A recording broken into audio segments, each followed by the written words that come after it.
Decoding high time in English. Hello, dear learners.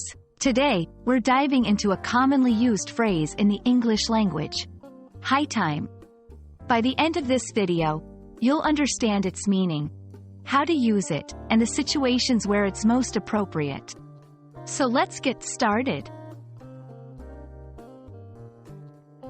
High time is an interesting phrase.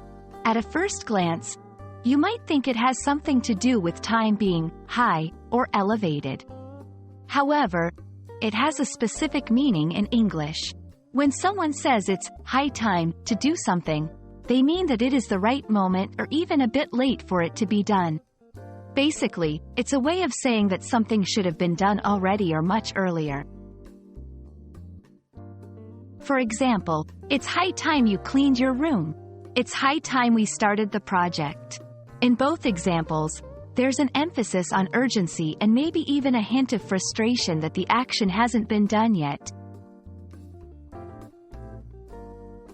While we don't always think about the origins of the phrases we use, sometimes knowing where they come from can help us remember their meanings. The term high in high time comes from an older usage of the word, which meant fully come or mature. So when you say it's high time, you're suggesting that the time is fully come or matured for a particular action or event. To help you better understand, let's look at more examples. 1. It's high time we went on a vacation. 2. Don't you think it's high time you apologized to her? 3. With the environment deteriorating, it's high time countries took serious actions against pollution.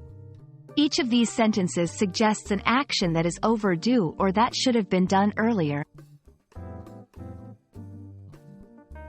So there you have it.